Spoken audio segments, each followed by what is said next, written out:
Today for us to start doing some standing and some fighting to back that up. Growing up, we used to have music that allowed us to feel good about smiling and being good and feeling good. R&B music used to be a thing for the world. Like you could hear R&B music blasting from windows and cars. Now I don't really hear R&B music that way. I don't hear love music, as I would call it, R&B music, as some people may call it, being played anywhere the way that it was when I was growing up. I don't. The main artists I see is rappers, and I'm not sure. But did the R&B genre die? And I mean, if so, did it have an effect on Black love and love making? Hell yeah. I'm around young people now that be smashing in the room, and I hear them smashing to 21 Savage. Young Thug and 21 Savage. And what goes to you in a moment of trying to create intimacy in a moment? How you gonna get intimate to what the fuck? Take the beat a bit, and I'm calling you a bitch while I'm looking down at you, and come on, man, what the? No, yes, I think it affected it big time. I think it was a plan to masculate. I don't know the word I'm looking for, but to make a more masculine society to where men are disrespecting women. But it's mainly in our culture, and I don't mean Black culture. I mean the hip hop, that community, the urban community, all races, because it is gone. Who's the R&B artist now?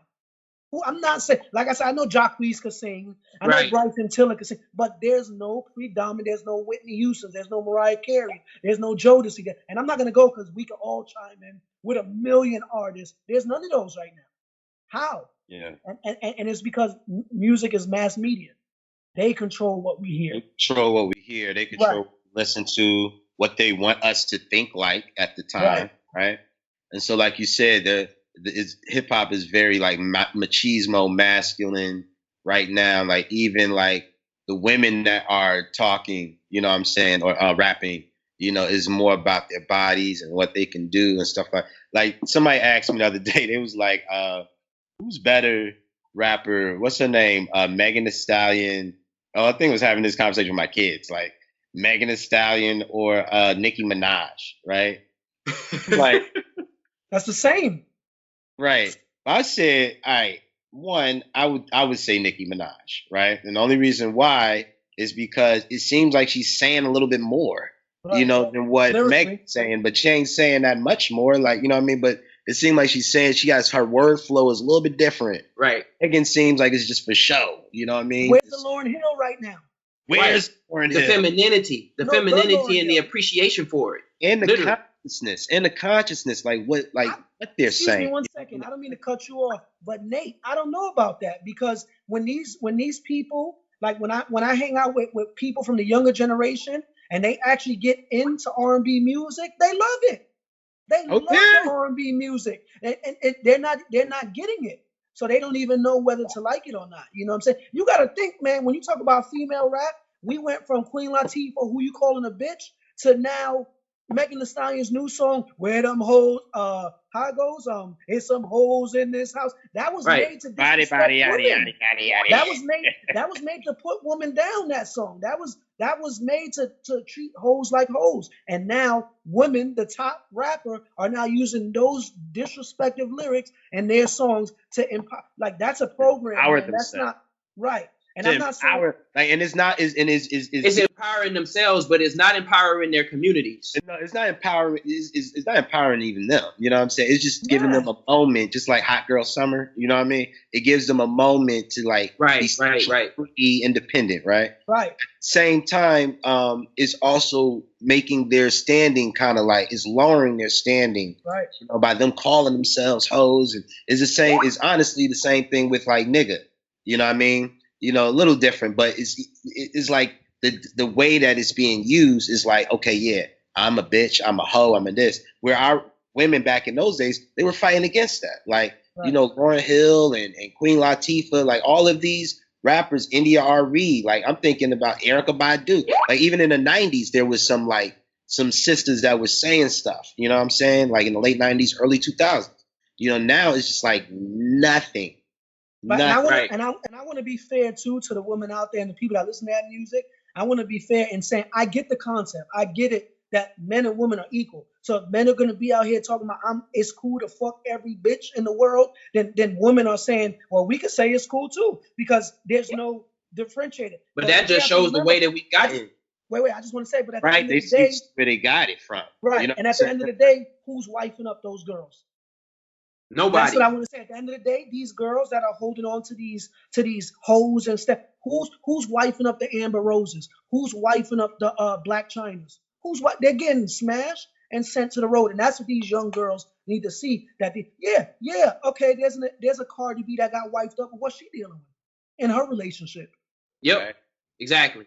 And honestly, you got to think about what people are really willing to take, what they want, and what they individually dealing with. And relationships ain't nothing to play with, like when it's yours. And honestly, I think that the lack of a love making message is not in our community anymore. Even if it was just the music, like if you were listening to a dope Marvin Gaye song that came out, you couldn't get through the song without talking about some love stuff. Right. And that way, even if you weren't that type of dude, you might be out here, Rolling Stone type dude, but you at least had the understanding that that's something that is important in your life and important in the woman's life.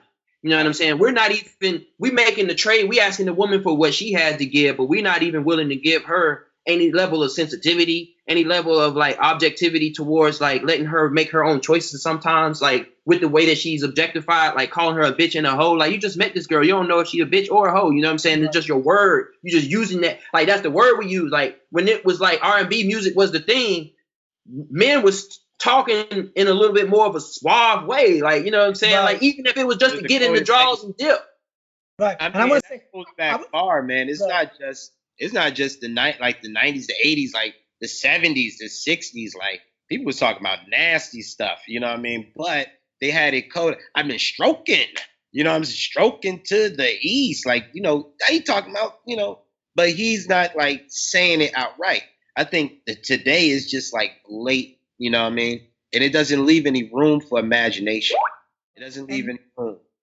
And Nate, you said that they took the love out of it. Now, me personally, I believe there's a huge agenda in music. So I'm not going to go deep into that, but what I am going to say is, if my name is Bliss, believing love is simply the solution, then what's the reciprocal of that? Take the love out and you create the chaos. And that's why I believe the love in the R&B genre was taken out, to take the love out of what we had. Because there's no love. There's no love in it no more. It's fucking. It's not love. And everybody hates on the dude that tries to put love into the music. Like, if you are a hip hop artist and you try to put love into your music, you kind of get clowned in a way, you know what I'm saying? Because it don't fit the mold, you know what I'm saying? But at the same time, we need that music, you know what I'm saying? Like, all of us was raised on some R&B music, man.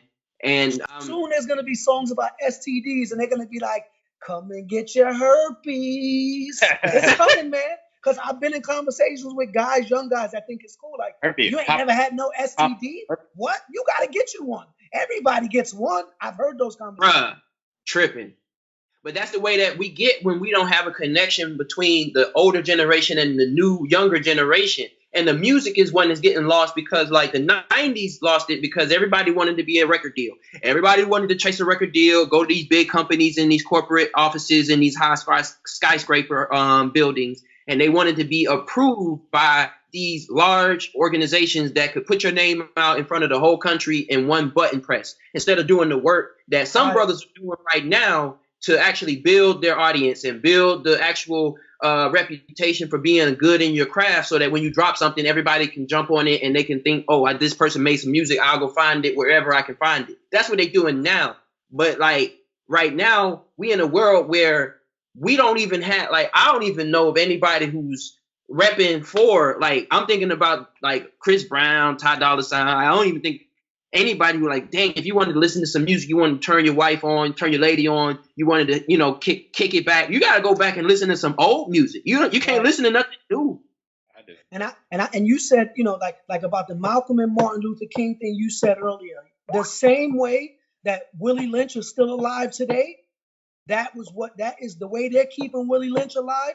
Meaning, you said that we need to bridge the gap between young and old. Willie Lynch already separated that, and Willie Lynch is still alive today through the people pushing that message. That's how we have to keep Martin and Malcolm alive, in a sense. Not so much their exact message, but they're still keeping Willie Lynch principles alive 200, 300 years later, so he still lives.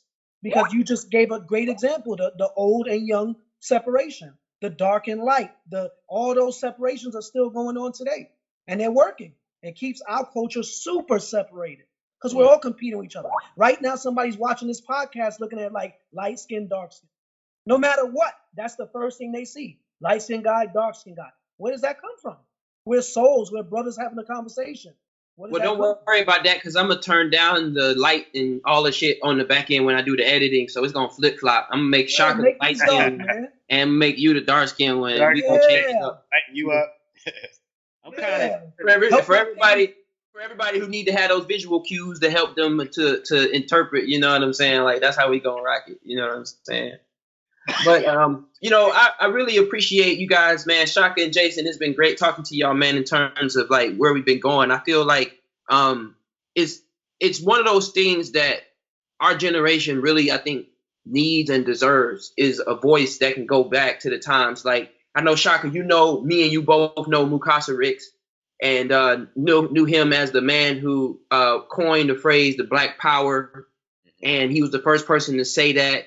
And for us to know him really well, and there's other people that he and I can both mention individually in our own communities, from our own communities, to be able to speak from a voice that understands what they thought about, what they cared about, and how they felt, and be able to bring that to the world of 2020, where people are, you know, dealing with different things and there's no leadership. It's hard to find a culture to really identify with for a lot of people. A lot of people are just running around, and Black culture doesn't have a definition. So I'm really happy that you guys could come on and help us to start the process of redefining the culture for us and really just start having these conversations that'll open up the community.